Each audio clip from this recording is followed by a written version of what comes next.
Hello there and welcome back to this video series on control systems.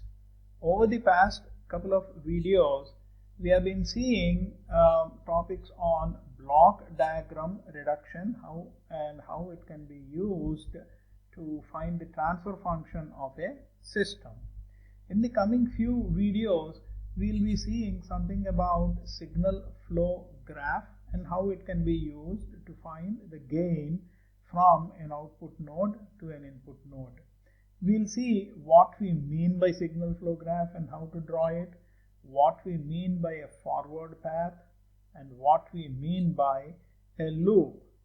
A signal flow graph is a graphical representation of a set of algebraic equations, and in this graphical representation, corresponding to each variable in the set of equations, you have a node in a signal flow graph, and corresponding to each coefficient in the set of equations, you will have one branch. We will try to see how to draw these signal flow graphs and what are various concepts like loop, forward path, gain, using an example. Consider this set of 4 equations. Okay, there are 4 equations in the set. We considered this set of 4 equations. There are 4 variables x1, x2, x3 and y1. So there will be 4 nodes in the signal flow graph. Note that we are using SFG to represent signal flow graph. In the signal flow graph representation, each variable is represented by a small node, which is a small circle. These small circles, we call them nodes. Okay. There is one node for x1, one for x2, one for x3 and one for y1. On this we represent each equation. There is an equation here, y1 is sum of 3 terms. Okay, so this y1 is a variable on the left hand side of equal to sign. So you have branches coming from x1 to y1, from x2 to y1, from x3 to y1. Let us show them one by one. Okay, there is one branch going from x1 to y1 with a gain of alpha because the coefficient is alpha here. There is one branch going from x2 to y1 with a gain of beta 1. There is a branch going from x3 to y1.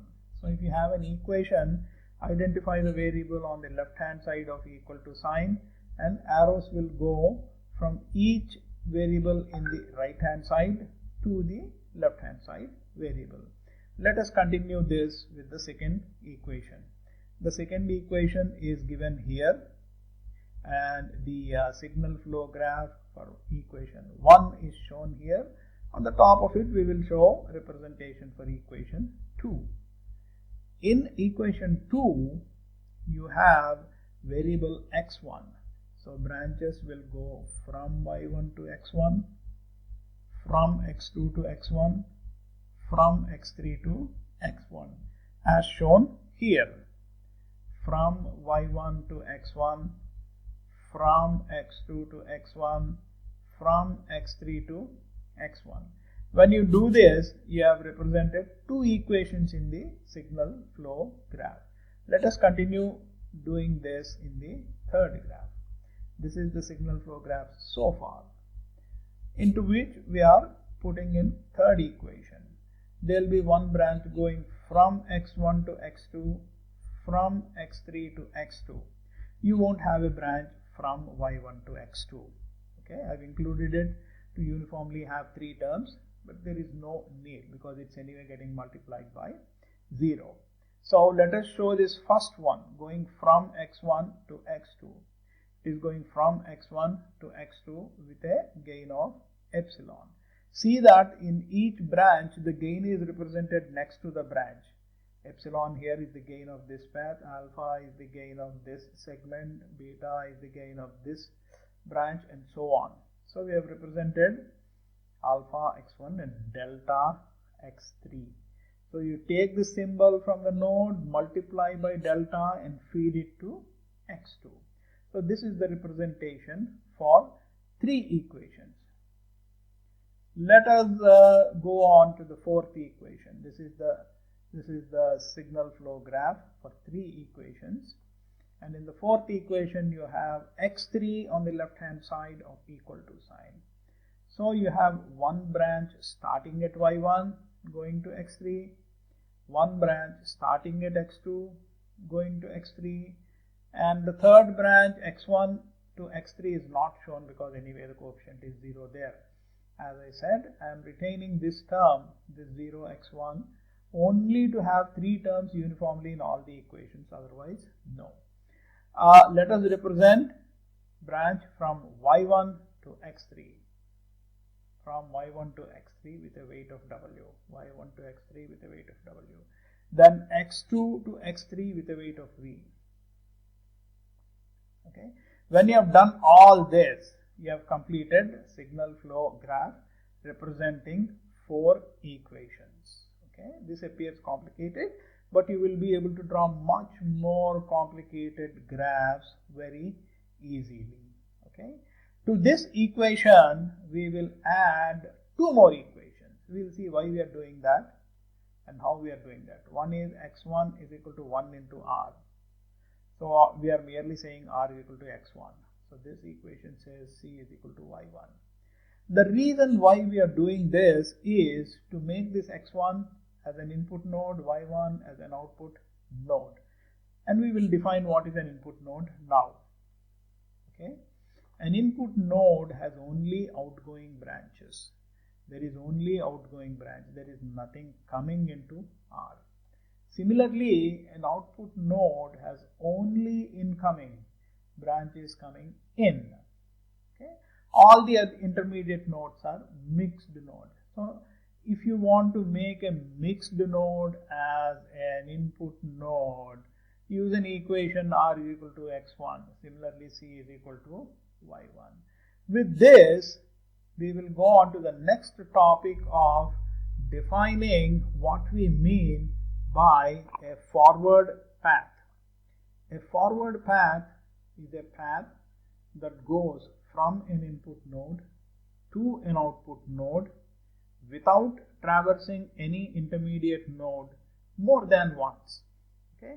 If you look at it, this path is starting at R, going to x1, then going to y1, then going to c. R is the input node, c is the output node, going from input node to output node. This is path 1. Let me show path 2. It is going from R, x1, x2, x3, y1, c. Okay, going from R, x1, x2, x3, y1, c. Okay. Similarly, you have a third path, R, x1, x2, y1, c. These are all ways in which you can start at input node and go to the output node. You have three forward paths, so you can go from input node to output node in three different ways. Corresponding to each particular path, we define a gain, path gain P1.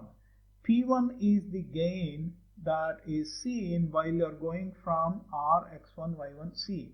So if you are going from R, x1, there is a coefficient 1 multiplied by alpha multiplied by 1. Similarly, if you are going from R to x1, you have 1, x1 to x2 epsilon, x2 to x3 v, then gamma 1, epsilon v gamma 1. So path gain is the product of all the gains that you see as you go along the path. A closely related term is a loop. A loop is any path starting and ending in the same node. Like here, x1, x2, back to x1. Okay, you have epsilon and b as you go along with this loop. That we call the gain of the loop. So for loop 1, L1 is epsilon b. Let me show another loop going from x1, x2, x3 coming back to x1, x1, x2, x3 coming back to x1. You have gains epsilon, v, and C. So this gain L2 is epsilon VC. I will show one more loop and then go real quick. X1, X2, X3, you see X1, X2, X3, Y1 back to X1. Okay, this gain is epsilon B. This gain is epsilon V, then gamma A, epsilon V gamma A. For the fourth path, you can see alpha times A, and so on. I'll show the other loop. The fifth one, X1, Y1, then X3, then X2, then X1. The gain as you traverse along, you can see, is this. Then you have another loop. You can see starting and ending at the same point. Then another loop, starting and ending at the same point. Then you have another loop. So all in all, there are 8 loops in this signal flow graph. Though it appears confusing, if you carefully pause, rewind and follow it while noting down the details, it becomes very easy for you. Okay. When you have defined what is a loop and what is a forward path, you can also define what do we mean by touching loops. 2 loops are said to be touching each other if they share a common node. For example, loop 1 and 2 have X1 in common, so they are touching. Loop 1 and 3, they have X1 in common, so they are touching. Loop 1 and 4, they have X1 in common, so they are touching. Similarly, if you see that loop 1 touches 2, 3, 4, 5, 6, 7, but not 8. Loop 8 and loop 1 do not have anything in common. X1, X2, X1, and here you have X3 and Y1. So this loop 1 and 8 are non-touching loops. 1, 2 are touching loops. 1, 3 are touching loops. 1, 4 are touching loops, and so on. Similarly, there is one more set of non-touching loops, X1, Y1, X1, and X2, X3, X2. These two are also, 4 and 6 are also non-touching. In summary, if 2 loops have something in common, they are touching. Similarly, if a loop and a forward path are having something in common, they are also said to be touching entities. With this, we'll close here. In summary, we say that SFG is a graphical representation of a set of equations. You will have as many nodes as there are variables, as many branches as they are coefficients, and we have defined what is an input node, an output node, a forward path, a loop, and non-touching entities. I think that is pretty much what we want to cover in this video. Have a great day.